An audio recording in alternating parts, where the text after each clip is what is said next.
जन्माला जाईल. बरेच आले आणि जन्म वायाला गेला. आणि ज्यांनी संतांचा उपदेश ऐकला, संत म्हणीन तसे वागले, ते आज तुकोबऱ्यासोबत गेली. संते सांगितले ते केले जत, नाही आज्ञा त्यांची केली उल्लंघन.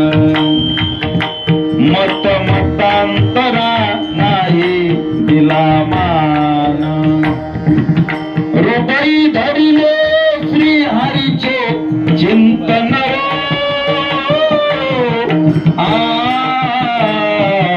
येथे आली याची निज कार्य. यांचं भांडण व्हायच्या मागे